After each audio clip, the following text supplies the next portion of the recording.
I'll even go back a little further. Have you ever heard of the Cornbread Mafia? Are you aware of them? Yeah, I've heard of them. Or like Bickett OG, you might be familiar with from Michigan there. So what the Cornbread Mafia was back in Kentucky, all the moonshiners up in the hills, they kind of turned to growing weed back in the 70s and like after World War I and World War II. And they started to get really good at it. And for quite a while there, a lot of the weed that was people were thinking that they were smoking that was Jamaican and shit was actually coming from Kentucky. And they got to the point where like the first aerial surveillance, like the first helicopters were the ones that they flew over Marion County, Kentucky to find all these fields that these Kentucky guys were growing. And so they expanded their operations and they moved out of state. And they started growing in all these different states across the country. And one of the states they landed in was in Minnesota, and it was they had I think it was a 300-acre farm or 175 acres maybe, but it was as luck would have it, it was right. My brother's property actually butts up to their old farm, and I'd heard stories growing up that there's this huge weed farm that was silos full of weed, and the barn was full of weed, and there's all this weed in it, but it was always just kind of like a myth or a fairy tale. I didn't actually know it was actually really a thing, but like back in 1986, the biggest marijuana bust I think still in domestic history was when they busted that farm there in Minnesota, where it was, many tons of weed. And when it comes to this when I learned about the feral hemp and everything, I went back to the farm that I told you about at the beginning of the interview, where I first stumbled across those plants in the sand pit, and I asked him, if they were, or explained that I was looking for his feral hemp, and he said, "Well, no, but my dad used to grow around here," and that kind of got me into the mindset. Well, maybe there's feral plants around my brother's place. Maybe some of that cornbread weed is out there. And then that kind of got me searching out there. I haven't found any yet, but I still have my hopes up. But when the beginning or the beginning of this year, when I was doing I had a nice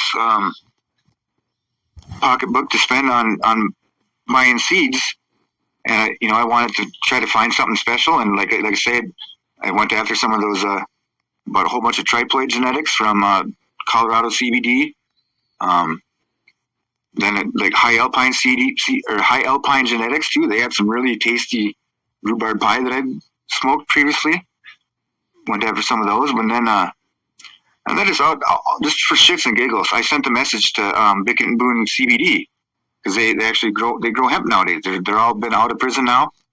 But when they got busted, it was like 70 guys that got busted, and no one spoke a word.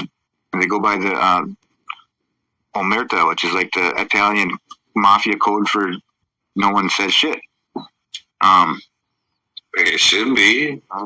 And I asked Robbie Bickett first if I could say his name, and he said okay. So I'm not.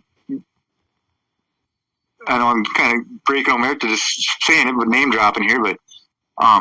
So when I first was growing hemp for the buddy, it was in Otter Tail County, Minnesota, and every single one of the sheriffs and from the county, they'd stop by, and a lot of them got out and talked to me and everything, and it was that's the same county that he had got busted in.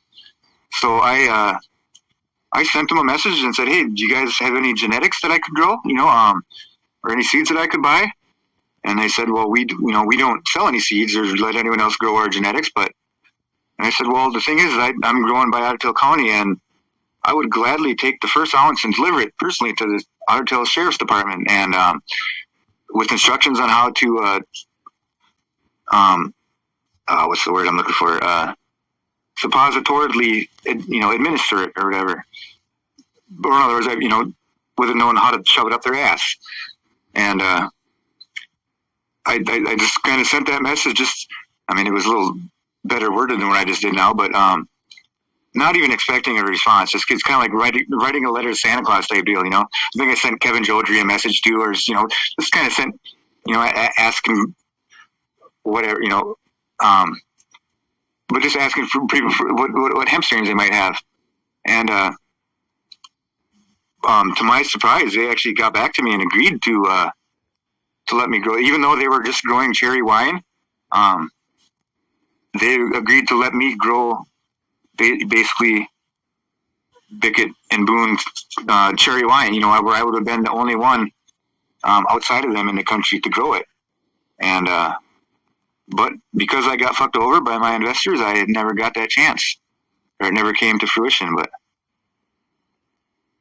so that's just kind of a not to where you can reach for the skies, and sometimes shit'll surprise you. Oh, yes, they sure the fuck can.